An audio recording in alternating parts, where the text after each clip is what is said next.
PUSHLiving.com presents the Wheelchair Accessible Lifestyle Podcast, pushing the boundaries of disability-inclusive design, travel, and lifestyle. Here, you'll find stories of triumph, courage, and clarity.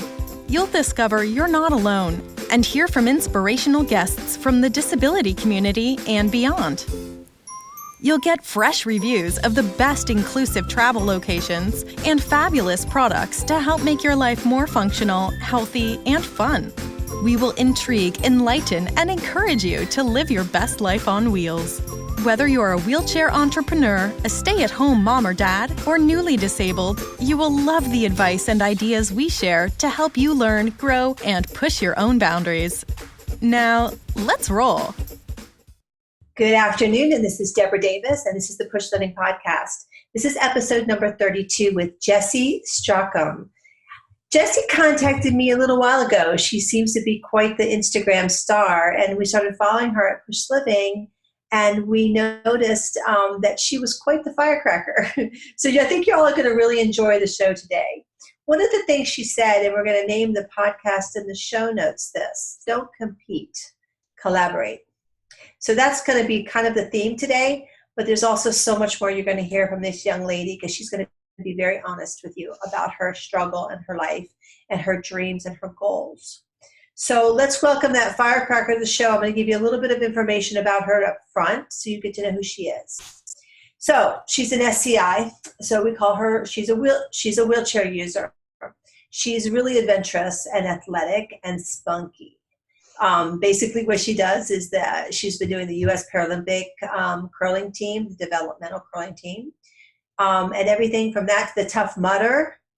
So she's a tough girl. You'll see she's strong and she's capable and she's athletic, but she's also very soft. And that's the beautiful part about Jesi. Her story is just really evolving in a way where you're really going to see today her heart and her desire to make things better for others. So she's out there now, and she started her own foundation, or she's working with a team, administrative team on that, called Wheel With Me.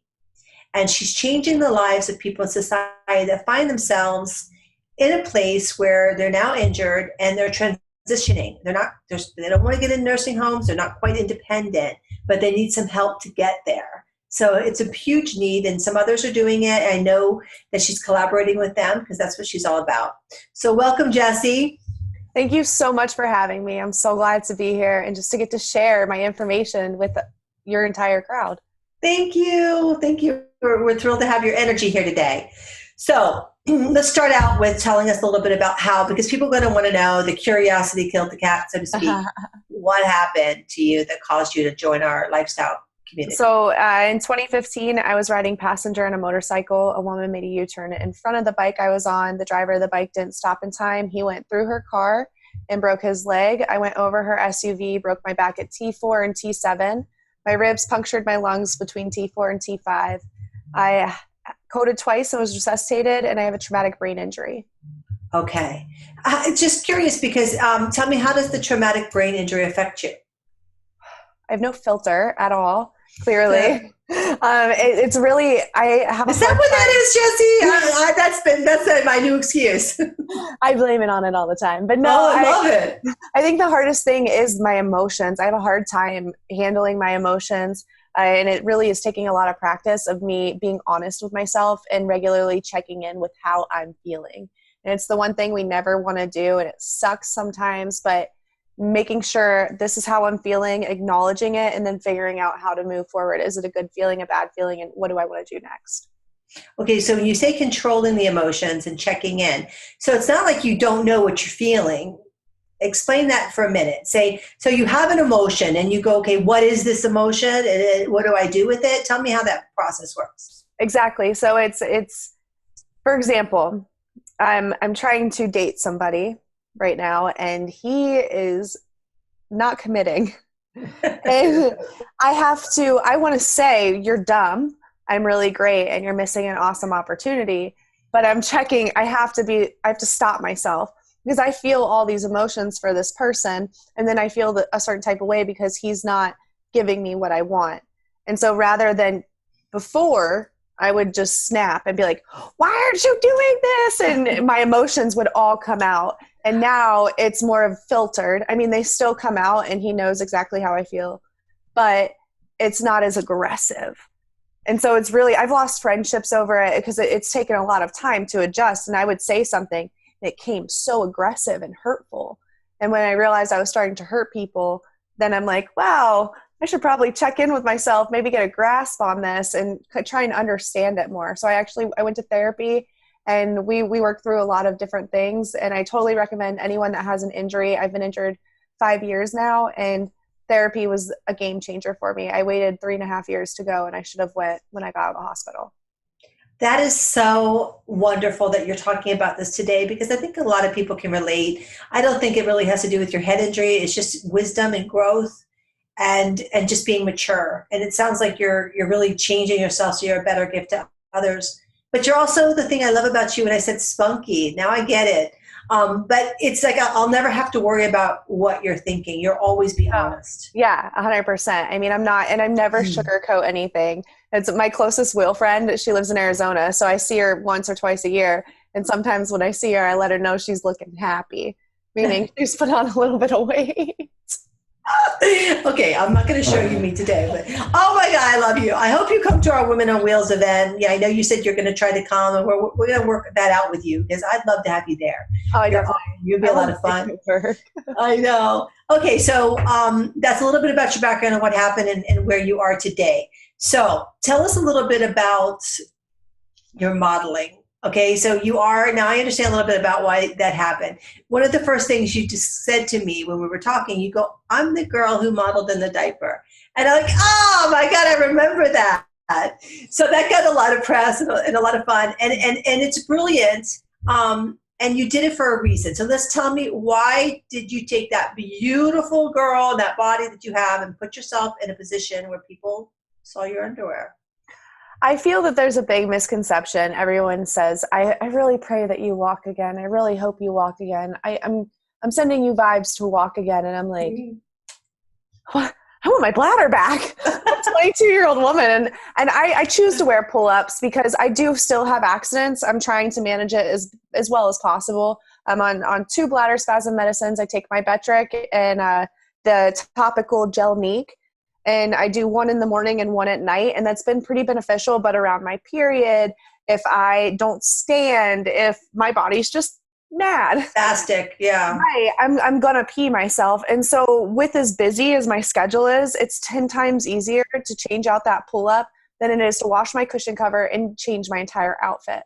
So I wanted people to feel, especially young girls, to feel okay in their skin and to understand that it's okay to be okay with things that are out of your control. It's okay to own the things that are out of your control. And not only young girls, but grown women. There's so many of us that struggle with this. I was injured at 22. That's the prime of your youth. And it's like, damn it, I just want to feel sexy as a wheelchair user. And that's why the Depends became too big and they were loose. So I went to the children's pull-up, and then I'm like, I want to show these things off. I got designs now. And so it was more of an empowerment thing for others. I wanted people to feel okay with the things that are out of their control, because so many people with our injury let all of the outside things that we have no control over, our bowel, bladder, or our legs. And that's the biggest fight that people have with this injury, and it makes them miserable. And I was sick of being miserable. And it's anxiety producing because you're trying to hide that, right? And then the more that you worry about peeing yourself, the more you pee yourself. Yeah, because you have more anxiety, and you don't go out, and you don't go on the boat ride, or you don't go to the club, or you don't go in the car because you're afraid something could happen. It's amazing. One of the biggest things, there's so many of us out there coaching and doing things. I am a personal coach, but I give coaching advice to other wheelchair users as I can. When they reach out on Instagram, it may take me a couple days, but I do respond to every message that I get that's related to how to deal with this injury. And there's so many women that are just, how do you handle the bowel and bladder of this? And you have to own it. I learned to laugh. I'm like, today my paralysis has inconvenienced me numerous times, from forgetting something, I peed myself twice, went through both the pull-ups I had out with me today. And I still found a way. I just laughed. I laughed at it. I'm like, you're trying to get me down, injury, and it's not going to happen. And when you start to approach life with that laughter and find the joy in it and find the good, it makes it a hell of a lot more tolerable, because being a wheelchair user isn't the worst thing that could happen to us. It isn't. So that's a very good point. A lot of people think that it is. What do you think is the worst thing? Okay, in the last month, other than the injury, if someone would say, oh my God, your life sucks, you peed your pants, that's so terrible, you can't walk, you have to go through all this trauma, and you're going to be like, yeah, that's nothing. This is what really upset me. What really upset you last month or currently outside of that? I am getting frustrated that there's not more hours in the day. I think that's been my biggest.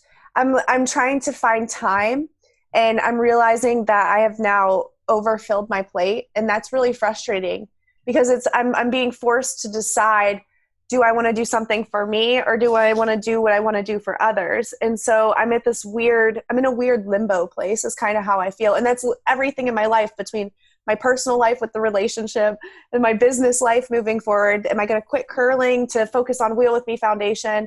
What am I going to do? And I think that's the hardest thing, is all of these unknowns. And that's the hardest thing about this injury, is all of the unknowns. I think I constantly remind myself to who I was my first year of injury and how gung-ho I was on walking. And it's amazing to see how much that perspective can shift when you focus on just being happy. That's my only focus, is being as happy and healthy as possible. Whatever comes with that, comes with that. But if I can just focus on my happiness, you don't find the things to get upset about anymore. Right. So what you're saying then to our audience is that you have all these challenges, and your real challenge is trying to figure out how you're going to create a life for yourself and get the most out of your life. And that includes obviously helping people. But within that, you're saying that, hey, don't forget to find joy every day and do something that's fun. And that's going to create happiness in each and every day. And that's a brilliant, I love that, because that's something that a lot of people forget.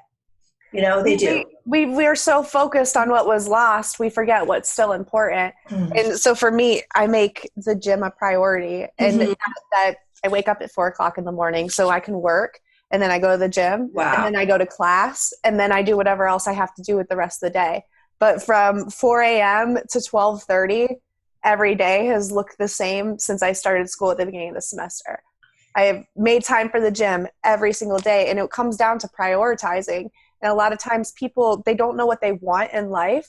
So therefore they can't prioritize what they're doing and what their goals are and how they're going to get to what they want, because they don't even know what they want. That's a very important thing. And I hate to keep talking about the women's empowerment thing, but one of the things that we talked about, you and I, is the strength finders. And that people often say, like, I was a professional dancer before I got hurt. I was hurt at 18.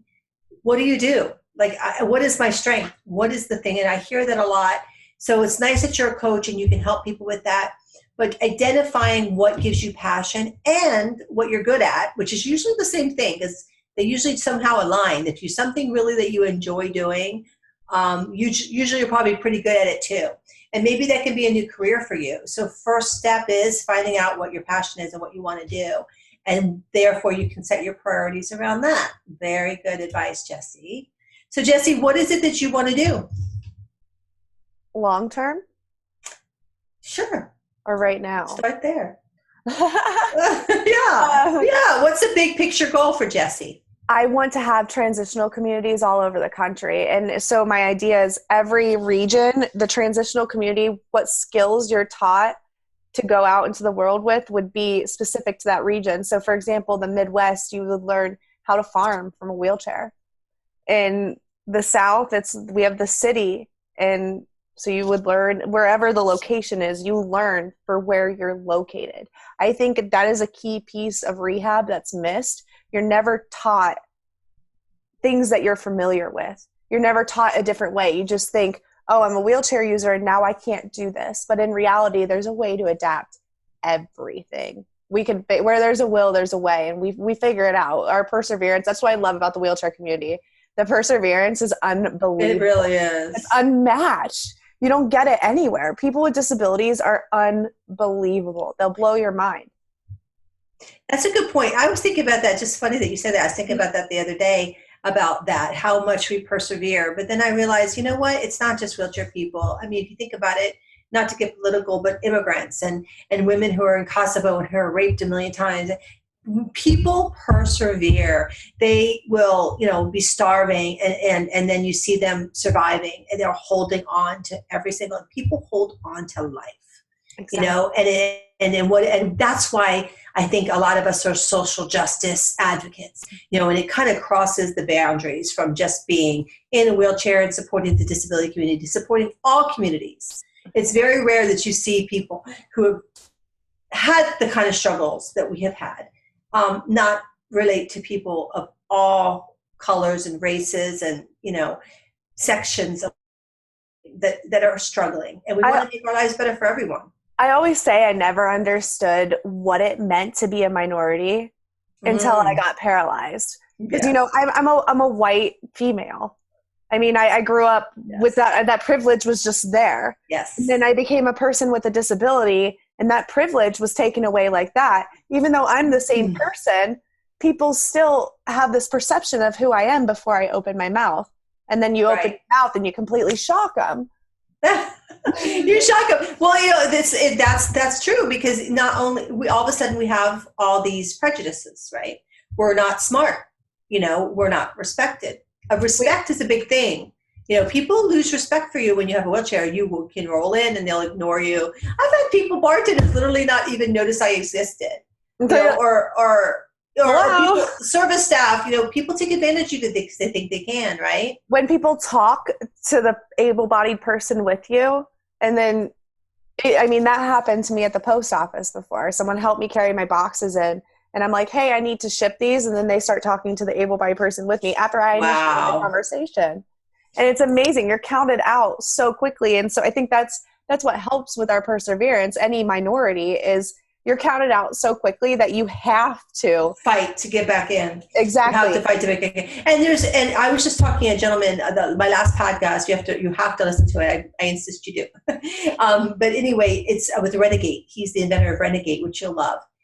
He was telling me that it's like the social isolation that we face and the depression. He says, even though he's this amazing engineer and he's accomplishing all these wonderful things just like you are, he says he knows that and he's a scientist in the mind. So he knows that he's always going to go through these phases of depression. And then he has to come up. He's figured out that he knows to expect them and what to do about them. And I thought that was like mind blowing, because I suffered from that my whole life. And I just thought it was normal. Or I wasn't really aware that it was a pattern. And I wonder if the disability community, if we don't all go through that, there's absolutely we do. So we have to give each other a break, and help each other to get out of it. And he's got actual science behind him, and he's done a lot of research about how to get out of that.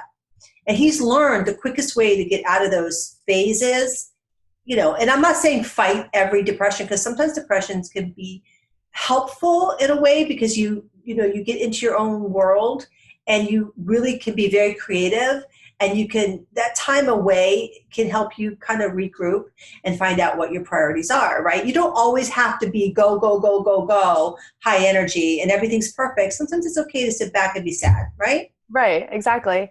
That's every winter. I know as soon as the end of October hits, it's sad. I get sad. It's seasonal depression every year. No. And it lasts all the way through. My injury date's January 18th. And it lasts all the way through to there. And then as soon as my injury date comes, it's gone. And it's like my year starts. My year technically never, and every year it's gotten better. That amazing. Right. So when were you injured? 2015. Okay, so you're still a really baby in this whole game. I absolutely am. You are a baby. So I love your discipline. Have you always been this disciplined? No. My spinal cord injury gave me a different appreciation for life, 100%. I'm grateful for my injury every single day. It saved me from myself. Even after my first year, and I was able to start adaptive sports and get involved in the community, I really began accepting it. 'Cause there's nothing we can do to change it. The longer we stay pissed, the more miserable we are at ourselves. And that's just not a place that I wanted it to be at. And so I just thought, I wanted to live life. So every year when I start to feel sad, I just address it. And this year I actually did a very good job of just staying out of it. And I think it's important when we do have those moments, that's when we need to realign our goals, go back and look at our goals, see if they've shifted at all, and really repurposing ourselves to give us a drive to continue to move forward. And that pulls you out of it. Very good job, Coach. That is excellent. I love that, because sometimes if you get into sadness, it's because you're not your focus and you're not aligned, with what you're really supposed to be doing. And then you'll get that fire. It comes back from that. That's excellent. So you have to give us a little lesson later on about how you do that, how you refine your goals. So you said you're a coach. So basically in our show notes, we'll make sure everybody understands that they can reach Jesi. And again, I'm hoping that she'll be able to make it to WOW, Women on Wheels Empowerment Retreat that we're doing in Miami Beach at the end of April. And if you're not there, somehow we have to figure out how to get you there. Maybe we'll just have you. I know. I mean, regardless, if I do come, it would have to be just Friday to Sunday because I'm in class. But I want to make it. And I think that every woman that's struggling with her life as a wheelchair user should make it to that. Because one community of people that are going through what you're going through, I stress it all of the time. It doesn't matter if it's a divorce, homelessness, whatever. Think about homeless people. They all get together because there's strength in numbers. And so if you're struggling with this injury, get around women who have absolutely struggled with it as well, but they figured out how to move forward from it. Put yourself in that position to be uplifted to where you want to go and to get out of your funk. And I 100%, that's when I shared it, I said, you've got to come to this retreat because it's it's going to be good for your soul. It's refilling your cup. And that's what we often don't do enough, is we don't refill our cup after we've emptied it. Yeah, you have to give back to yourself. I mean, it isn't cheap to go to Miami Beach, in April, because that's like season. But, it's most of us have a really difficult time with heat. And, we can't fill our cup up if we're 99 degrees. It's like we're dying and we can't go outside. So it's really hard to make it work for people because there is an expense involved. But yeah, I think you have to give back to yourself. And I thank you for that endorsement. And I really do hope a lot of women do show up. It's going to be beautiful. We're going to do a strength finders. We're going to get out and go to the beach for the first time for many people. We're going to be going on boat rides on, all the Miami River, and a lot of sightseeing, and a lot of really amazing speakers like you who can empower people, but even more importantly, help them find their passion and their goals and to be realigned. So let's go back and talk about a little bit about that foundation, because I think that's important that people understand it. Not because they necessarily need it right now, but maybe they know someone who does and they can share it. So going back to the theme today, don't compete, collaborate. Help us understand how we can collaborate with you and that foundation, and why we shouldn't compete with each other. I'm going to start with the competition. I'm going to start there. I recently had somebody message me. We were injured the same year, her a little later than I. And we were the same level. And she said, I constantly found myself comparing to where you were at. And I said, we're not even close to being the same person. You have kids. You have a life. You don't have the resources that I had. I mean, you can't compare yourself to others. And I think that's the biggest mistake we make. And I was guilty of it in the beginning too. I said, why am I not where this other wheelchair user is in their career, where they are in their injury? And I would constantly compare myself to people who have been injured 8+ years, and I'm 2 years into my injury. And I think that our biggest issue is we don't realize we're individuals on our own path. They're on a completely different path than we are. Just because you share an injury level with someone or a disability with someone does not mean that you're on the same life mission. And that's why partnering is so important. People say, oh, I don't want to partner with someone that doesn't have a lot of views, or I don't want to partner with this person because I'm not getting paid. And in reality, podcast interviews, getting your information out there and just helping people, that is the most important thing in life. In my busy schedule, I still find time to volunteer at the hospital at least once, if not twice a month. Wow. Yeah, fantastic. You've got to help others. If that's another way to fill your cup, it does way more for you to help other people than it does for that person that you're helping. And that's a promise every time. I was having a terrible day. I've fallen over backwards. I was spastic and I was just miserable. And I went and volunteered at the Children's Hospital. I just did therapy with a girl that was newly injured. And when I left that hospital, I cried because I was so dang happy. Oh, it's beautiful. It's powerful. And I wish more people could see that if you just reach out your hand and give it to somebody, 9 times out of 10, they're going to take it because they need it. And then that's going to help you more than you ever could have expected. It's also interesting that you said that, because they say that it can help with depression, that if you're feeling really bad and you're just feeling down, do something to lift someone else up. Don't try to feed yourself first. Say, hey, you know what? I'm going to lift someone up. And I've done that. I've actually gone on and said, listen, I'm having a shitty day. So I'm going to go on and I'm going to do something, and I'll go and I'll make a positive comment, even if it's only on social media, or like something, or just tell someone they did a great job authentically. I'm not faking it. And it just, when you give back like that, it does come back to you, and it does come back around, right? It helps you lift yourself up. So by lifting up others, is the best way. Zig Ziglar said that. It's actually on our Entrepreneurs with Disabilities Facebook group. It says the best way to be successful is to help other people be successful. Absolutely. And the more that you partner, find people that have like goals like you and partner with them. I mean, to the guy that I'm trying to be with, the reason that I am so attracted to him, one of them, is because he has a nonprofit dedicated to adaptive sports camps. I mean, he's helping others through sports, which is what gave me my passion for being a wheelchair user. So, I mean, so this guy you're going to date is in a wheelchair. Oh yeah, he's beautiful. Okay, we're not going to say who he is, but I mean, if he has to agree to it, it's not on one side. Jesi, so you've been interested in 2015. Have you dated outside of the disability community yet? Yes. So my first person I dated was another wheelchair user, and then I was on and off with a few able-bodied guys that they were just crap people. And then I was in a relationship for 1.5 years with an RN, and he is an incredible human being. He has a huge heart, just wasn't my person, but it was an interesting, he was a nurse, so he got it. I mean, he didn't understand my spinal cord injury, but when I pooped on him and peed on him, because of course it happened, he's like, okay, whatever, no problem. I'll wash the sheets. Go. Oh my gosh, that's the best. That's the best. I had a girlfriend who told me that recently. She said that, her and her husband. And listen, audience. First of all, not everybody poops on their dates. Okay, just so we'll get that straight. Right. And there's also people who are able-bodied who poop on their dates. So people have sometimes stomach issues or whatever. So it's not a spinal cord injury thing per se. So I don't want to say that because it's not really true. I don't think I've ever pooped on a date or a husband. I have a friend that she has Crohn's, and I mean, so absolutely. So we don't want to make all the guys be afraid to date girls if they have this phobia about that, but because that's not unfair. But she was telling me that her husband woke up in the middle of the night and it was there, and he's like, okay, no problem. He just turns around, cleans it up, and that's it. And they go on. Life moves on. But it does take a very special man, I think, to be that unselfish and that loving. It's a loving thing. You're not going to get a narcissistic sociopath really necessarily to date a girl in a wheelchair unless he really wants to abuse her.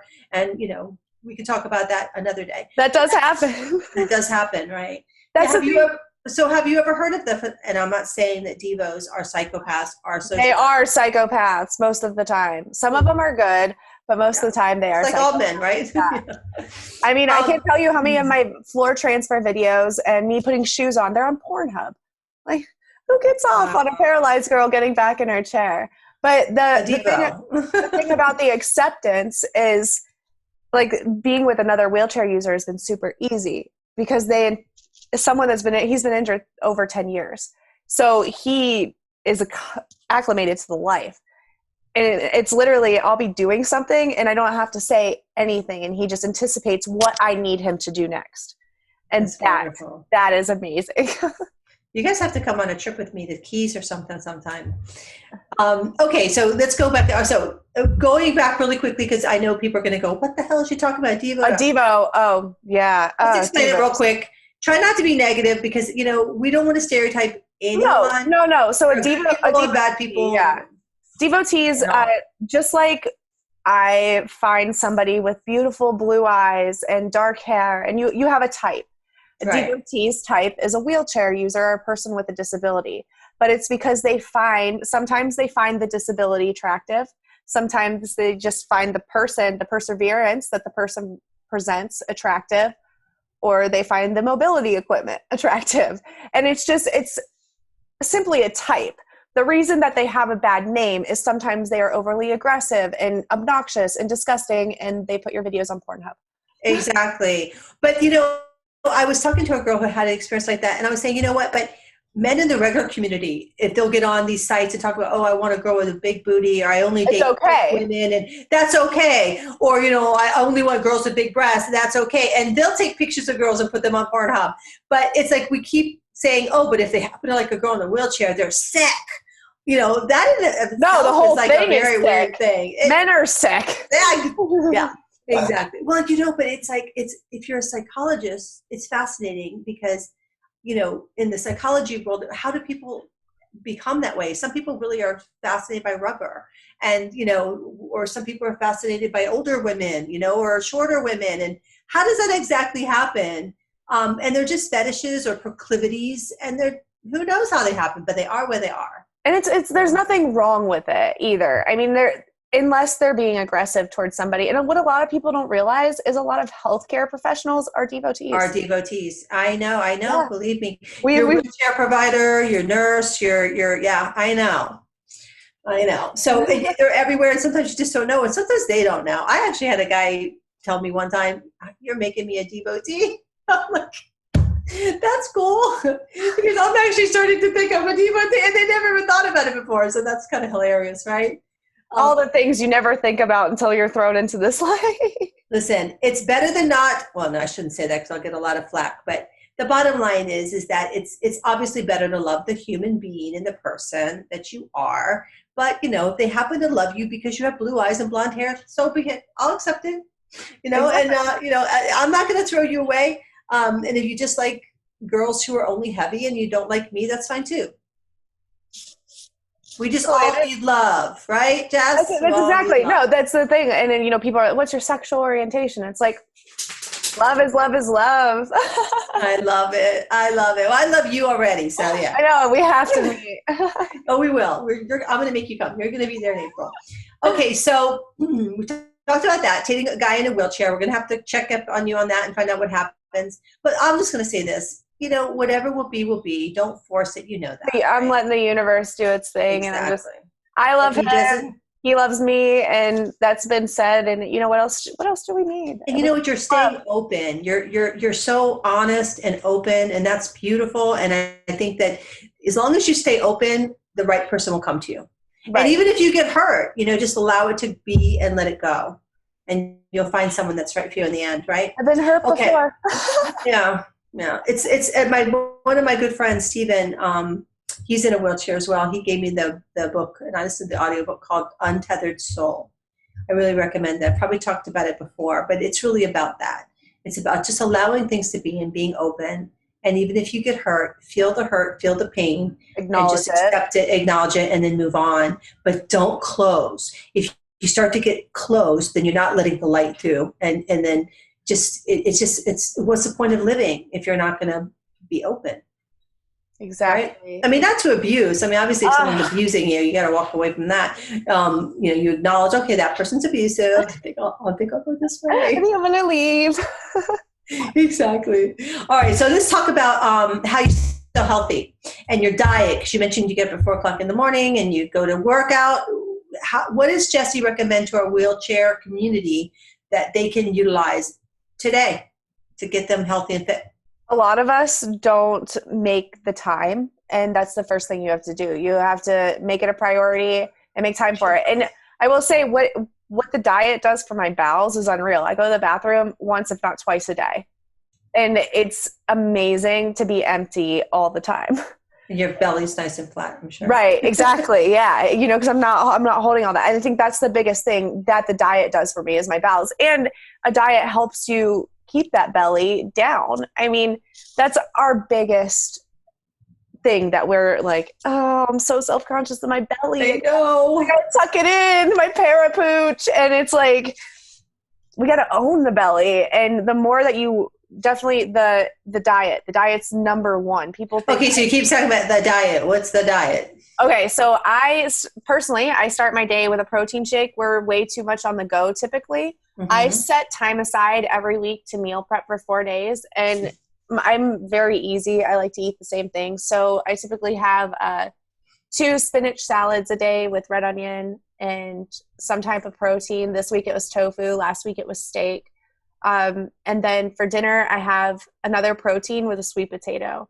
Perfect. So a protein and a carb and greens. Okay. Lots of greens. Greens are the key to us and to our bellies to stay flat, to reduce bloating, and to help your bowels move. And we don't eat enough greens, and then supplement throughout the day. So I have about 5 small meals a day typically when I'm on my normal schedule. And that's the most important thing. Anyone that's trying to lose weight quickly and try and implement something, I recommend the Whole30 Easy diet. Whole30 just basically cuts dairy, carbs. It cuts all the processed junk out. And I was able to lose 20 pounds when I did that for 3 months straight. And I've lost a total of 30 pounds. I went up to 160 when I first got paralyzed, and I'm down to 130. And Jessi, that's perfect. Yeah. We're going to have to send me some pictures. People can follow you on Instagram and they'll see how you look now. You look amazing. Thank you.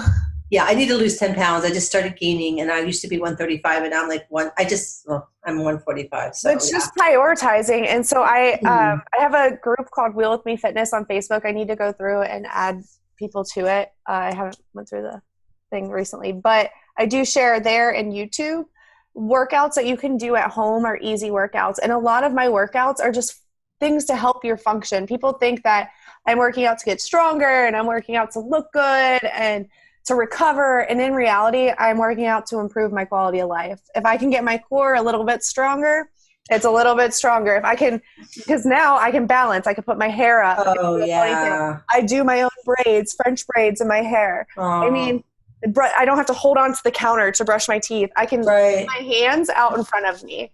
I mean, I can't do that. Right. Only one at a time.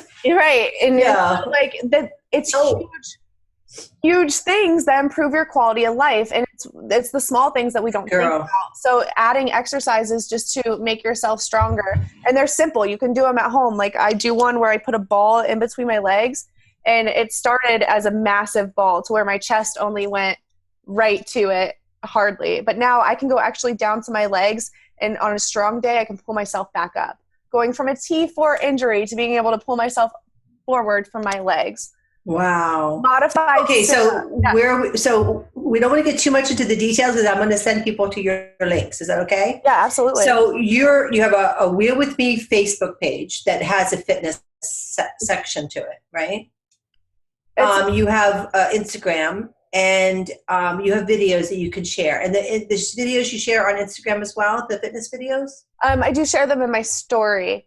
I don't share them on the actual Instagram feed. Everything, YouTube is the place to go. That's where I have perfect. YouTube. Self-help. There's different folders. So there's the YouTube series of Wheel With Me, products that I use, the Wheel World. So there's different things in there, from how to do laundry, install portable hand controls, transferring into a higher vehicle, how to get strong enough to do a floor transfer. That's gosh. The best. Yeah. And then how different approaches to the floor transfer. One of them I can't do, but I showed kind of how to start it. But I wanted to show people that these things are accomplishable, and I've done everything from home. I mean, I'm self-taught. I have a PT that I can text every now and then, and I send him a video of me and my braces, and I'm like, hey, how's this look? And he's like, you are incredible. You're incredible. And what a gift that you've done all that, and that you've helped all these people. That's amazing. So I'm thrilled that we're going to be able to share that in the show notes so people can find you. And the good thing about podcasts, Jessi, is that people can find this podcast 5 years from now. It's never going to go away. So I love that. A blog, an article, blog, people can find it, but you'll always be there, and they can always go and find you. So don't you throw away your YouTube either. That's our deal. We'll have to keep that going. Absolutely. Okay, so I got the healthy diet, and we'll also put your link and your recommendations in the notes. So don't people worry if you don't catch it. We'll put it in the show notes on PUSHLiving.com. Go to podcast, click on there, and she'll be number 34 on the podcast. Okay, so tell me one more thing. I can see now that you're an amazing coach. You're an amazing person with this nonprofit. What you're doing is incredible. Tell us a little bit about your speaking. I want to know, because obviously lots of people with disabilities are asked to speak, especially if you've, gained some success in life. I always find it challenging to know what to speak about that isn't inspirational, so that people don't feel like every disabled person has to be inspirational. It kind of can get uncomfortable for some of us if we're only seen as an inspiration and not as a human. Tell me some of the takeaways that you hope your audience gets from your speeches. So my speeches have developed and changed. Initially, it was using obstacles to live life to the fullest. And so it was kind of breaking down people's obstacles because mine's visible. People see the wheelchair. No matter how hard we try to hide it, there's no hiding it. But you can't see somebody's internal pain that they're going through. And at the end of the day, their obstacle that they're going through probably feels just as bad as what we're dealing with. And so we can't compare. And that's the biggest thing, is stop comparing your obstacles and then use it to propel you to where you want to go in life. Use the lesson that you learn from it. Use the tools that you've gained from it. And that people often view the obstacle as the end game. And in reality, it's what starts and propels you to where you need to go in life. Then the other is the importance of goal setting. But when I do a speaking engagement, I tell a story. And so it's kind of the lessons I've learned of my spinal cord injury and how you can apply that to your life and how I learned it. And so it's just a story of... That's perfect. Yeah. So it's really hardcore, fundamental. It's like a teaching thing. It's not about just look at me and I'm amazing and I overcame this. No. I'm going to actually give you real teaching methods and lessons that you can help you in your life. So you could be standing and doing that. I love it. That's awesome, Jesi. So we can find your speeches as well on YouTube? Yep, they're on YouTube. Everything's on YouTube. Everything's on YouTube. And all of my YouTube videos are self-edited. I do all of my own editing. I record everything. I have a little camera. My friends call it the Wheel With Me cam. And I just take it and do little vlogs and put the videos together. So the captions, I've done all of those by hand. Wow, Yeah. That's amazing. So you're obviously too busy to do anything more, Jess. Okay, you just have to stop. You have to stop now and do with the Wheel With Me Foundation. What is the next stage for that? I mean, are you guys fundraising to do these transitional communities? Or right now, I honestly am working to build a board. Anyone that wants to help, I just need consistent help. And if it's not something that you can truly add to your plate, please do not offer your help. That is the biggest thing with the nonprofit. So I'm working on building a budget to make the house happen and just an outline of how to fill out a grant application. That way we can really get everything aligned and start applying for money my goal is by the end of the year. That's on my whiteboard. So it's an actual residential community. You're going to start with one, I'm assuming. In Charlotte, yeah. Okay, so are you in Charlotte now? Yeah. Well, I'm outside of the city, but that's where I would like to start in Charlotte. Yep. Okay, great. Well, we'll make sure that everybody follows that. And so you can go to wheelwithmefoundation.org. Foundation.org, and that'll be in the show notes too. We can follow you. Do you have a social media page for that as well? Yeah, it's just at Wheel With Me on Instagram and then Wheel With Me Foundation on Facebook. Perfect. And I share the meetups on there as well. So anytime we're hosting a meetup, the next one's in LA on March 19th. And all the information as to where the location is in one of the posts on Wheel With Me Foundation. So the people in the community who are looking for an outlet and want to volunteer like Jesi, who want to get involved in something that would help others in their lives, you don't have to go down the whole hospital. You can join this Wheel With Me Foundation or any foundation that you feel is meaningful and you can give help to. There's Backbones, there's, obviously the Christopher Dana Reeve Foundation, there's the Miami Project. There's so many things to do. And you can, at PUSHLiving.com, we do have a resource section. You can find a lot of those. But that's, again, about collaborating and not competing and not working to build up your community by helping them reach their goals. And then hopefully they'll help you reach yours. And the more you talk to people, the more that you see is your goals are pretty aligned and you're similar to what you're doing. And it makes more sense to collaborate and share the information that you guys have so you can reach more people. Because most of the time, for example, the guy is located in Wisconsin and I'm here. I mean, that's a big difference. Oh, I didn't know that. Yeah. That's another reason he doesn't want to, he's not ready for long distance again. And so but that's a long way that we have aligned goals. Like he's trying to help people through the adaptive sports camps. I'm trying to build a community. It makes sense that we collaborate regardless, because I'm one piece, he's the other. And there's so many people out there that are one piece that I need to this big puzzle, and we can collaborate and figure out how we can support each other's goals and brands. The more that we support each other as a community, the more ground we're going to cover as a community. Exactly. Because, starting a foundation, doing all the work that you're doing, and then another person has the same idea, or they might just see you doing it and they want to do the same thing. They go out and start it. You're not pooling the time and the money and the resources of the community to make it really happen. So people, collaborate, don't compete. If you see somebody who's got a great idea, don't copy it. Help them achieve. Find out what you can do. Make a chapter in your area. There's there's another one in Missouri called Slice.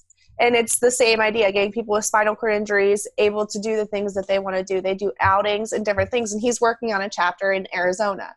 And so it's not in United Spinal. They have chapters all over the country. Christopher and Dana Reeve Foundation, all over the country. High fives. There's people in the Northeast, people out West. Wow. People collaborate. Right. It's not that hard to work together. And just all it takes sometimes is letting go of that fear of what if I don't do it, or letting go of your ego, rather.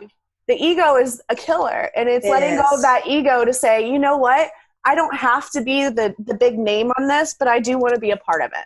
Exactly. It's even like writers. We are always looking for writers for our site, PUSHLiving.com. We have a magazine, as you probably know.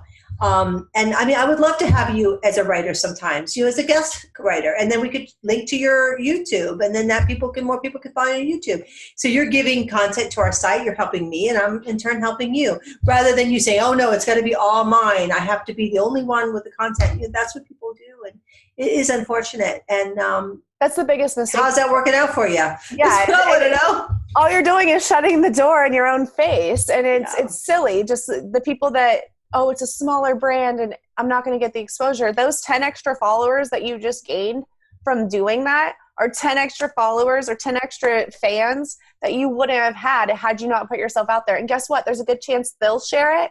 And then you can get another 10. It's a pyramid scheme. Wow. You're such an amazingly wise woman. I'm going to wrap up and just tell you a quick story. I had someone one time who was a person with a disability, a woman, who I invited on the podcast.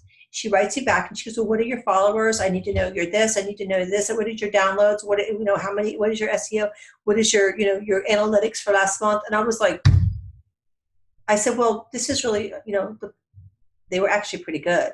I didn't share it with her. She didn't need to know that. It really wasn't her business. It's not her business, no. And if she wants to be a guest, she could be a guest. And the whole purpose of it was I was working to help her. She goes, oh, you're doing me a favor by having me on your show. I'm like, actually, I kind of was. And it was like, but it's amazing to me how people don't understand that you don't have to get something out of it. So even if I wasn't a big brand, and PUSHLiving's a big brand now, then so be it. You're still helping another woman with a disability. And wow, what is wrong with that? So I just wrote her back. I said, you know what? We're really not in the same place right now. I was very polite. And I wasn't going to give her my analytics, and I didn't have her on the show. You should never have to give someone your analytics unless they're paying you. Exactly. Paid sponsorship. And that's what people don't realize, how much they let themselves get taken advantage of. And they've got to be able to stand up for themselves for that. Like, no, this is not what I'm do. I'm actually, we're just trying to help each other, but you obviously don't have that mindset. So that's okay. I'll work with Jessi and people like the little firecracker that is here with us today. Have you, I think one other person that would be great, Wheels to Walking, Richard Corbett. Okay. Look him up on YouTube. It's Wheels #2 Walking. He does, you're going to love it. You're going to love what he does. His content's unbelievable, and he's an unbelievable human being. Well, thank you, Jesi. Absolutely. We'll be having a show air in a couple weeks on PUSHLiving.com podcast. It is also going to be on our YouTube channel because we obviously film it now, not just voice. So that's could I show something real quick? Yeah. So this is my workout line. Oh my God, that's beautiful. How high-waisted, right? Does it have like support? Hold on, you ready for? Yeah. It's super, super high-waisted. It's absolutely adorable. And then on the back has the logo. My God, that's so cute. I absolutely love that. I do. And I wouldn't be showing my midriff like that because my stomach isn't quite as good as yours yet. I can't. I'm not going to show you. I get a new wheelchair and I can't even hardly lift this thing up. But anyway, I'm so glad you showed that. We'll give a note to that. So do the proceeds from that go to the foundation? How does that work? Yeah, so it's on my website. It's jesistracham.com. And 10% of all the proceeds of everything sold on my website goes back to Wheel With Me Foundation. Oh, that's fantastic. Yeah. Thank you so much. I appreciate that. That's a wonderful idea. So thank you for showing that at the last second. We'll definitely be adding it and things like that. Like you could do an affiliate. People can just show a little ad on their site about your store and what you do. I mean, that's a little thing like that. And even if you give them a referral fee, there's so many ways we can work together and collaborate. Right. Absolutely. And bring each other up. You know, our hashtag for Push Living is Elevate Disability. Hashtag Elevate Disability. So it's like, it's key. That's I did a post today and it was, your progress is a reflection of the work that you put in. Yep. You're going to be my coach. Can you be my coach? You're my little firecracker coach. You need a bit of firecracker up under my butt, so that'd be good. I'm going to have a firecracker up lab. Absolutely. Well, anyway, Jess, it's been a pleasure to meet you, and thank you for joining us today, and I will see you hopefully in April 30th in Miami Beach. One way or another, even if we have the video conference you in, I think you're going to get a lot of people that you can coach if you do that, because we'll be live broadcasting from the Miami Beach resort where we're staying. And the girls will be getting massages, and you can even do like a little workout thing. Oh my gosh, we could lead a workout. Yes, we could lead a workout, and we could even give all the women your little outfit. How about that? So cute. Yes, their sizes, and we'll give it to them when they come. That's such a good all idea. looks so I cute. love that. But, so do you have them in the longer, in the front? You don't have to all of them. They're all crops, but I'm working on t-shirts and hoodies now too. That's okay. As soon as they come. But the good thing is they're so high-waisted that if you pull it down, it's covered. Like, or you could wear another shirt underneath it, like a leather tank, and goes right. If you wanted to, or even like one of those high-waisted binders. Those are always really helpful. Those things are nice. Yeah, those are very nice. Because I'm a higher level too, so all the stomach support we can get is better. Hey, when I'm on my period, my belly's definitely T4. You're back to T4. Absolutely. Which is kind of where I am. Okay. Well, Jesi, thanks again. I love you, and I look forward to working with you for many, many years to come. Absolutely. Thanks for joining Push Living. Okay, Thank you for having me. You're welcome. Bye. Bye.